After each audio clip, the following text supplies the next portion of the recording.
directeur général de l'Agence nationale des eaux et forêts. Donc, notre pays célèbre la journée mondiale des zones humides. Donc, cette célébration qui coïncide avec l'occasion de la signature de la Convention Ramsar. Donc, c'est une occasion pour sensibiliser sur l'importance de ces zones humides, mais aussi sur l'importance des ressources hydriques de façon générale. Donc, comme vous le savez, notre pays connaît aujourd'hui un stress hydrique et les zones humides sont considérées comme l'indicateur parfait pour vraiment donner l'état de la situation hydrique dans notre pays.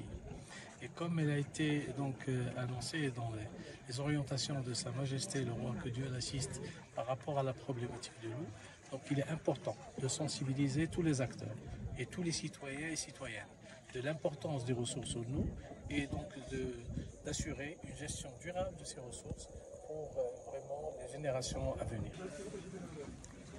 Bonjour, soyez les bienvenus au stand du groupe de recherche pour la protection des oiseaux au Maroc, les partenaires de BioLife. Donc notre association a été créée en 1993. Au début on était un noyau de chercheurs, après donc maintenant on est à peu près 300 membres avec des amateurs, avec des éco-guides, avec des photographes. Et quand vous voyez donc et de programmes à la délégation de l'Union européenne au Maroc sur les thématiques de l'agriculture et des forêts durables.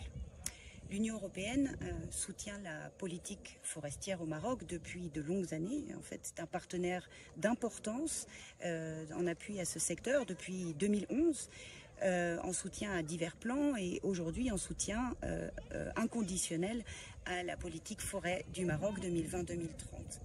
Dans le cadre d'appui antérieur, l'Union européenne a soutenu les plans décennaux forestiers notamment, et l'axe de travail de l'Union européenne a toujours été la conservation des espaces forestiers et leur valorisation durable, que ce soit pour les parcs nationaux, les aires protégées, les forêts en tant que telles, et bien évidemment les zones vulnérables, les parcours sylvo-pastoraux ou les zones humides.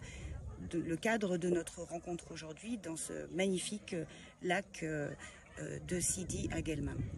Dans le cadre du programme actuel de l'Union européenne en appui à Forêt du Maroc, à la stratégie Forêt du Maroc, nous soutenons à hauteur de 115 millions d'euros la stratégie afin de soutenir la transition écologique, créatrice d'emplois décents et créatrice d'innovation dans le cadre du développement agricole et forestier au Maroc.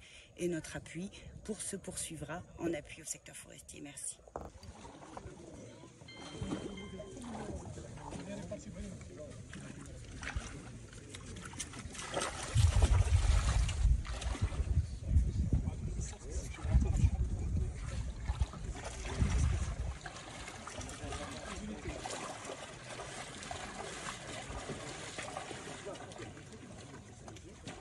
Professeur Elhamouna donc enseignant-chercheur à l'Université Hassan II et président du groupe de recherche pour la protection des oiseaux au Maroc, du Répond BirdLife.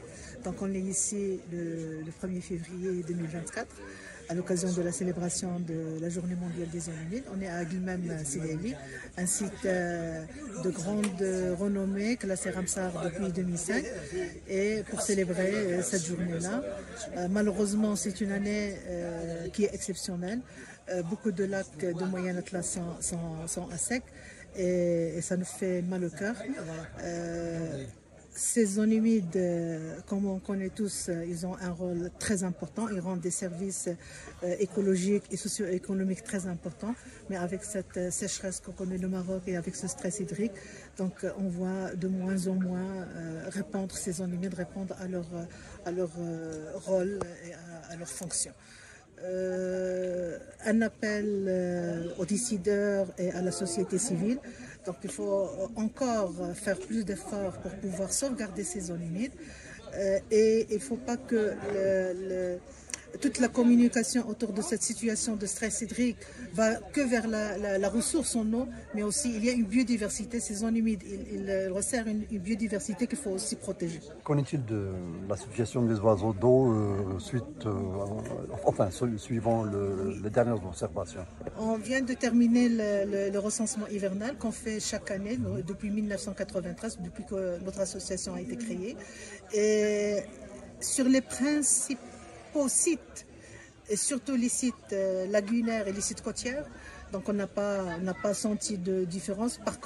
Parfois même on a une augmentation parce que au moment des années pluvieuses, il y a une dispersion des oiseaux dans les différentes zones, mais là ils se concentrent sur les zones côtières, vu qu'il y a la mise en eau, elle est toujours assurée par la mer. Mais malheureusement au niveau des lacs de barrage, au niveau des lacs naturels, donc il y a une chute catastrophique, très peu d'oiseaux et ça nous fait mal au cœur.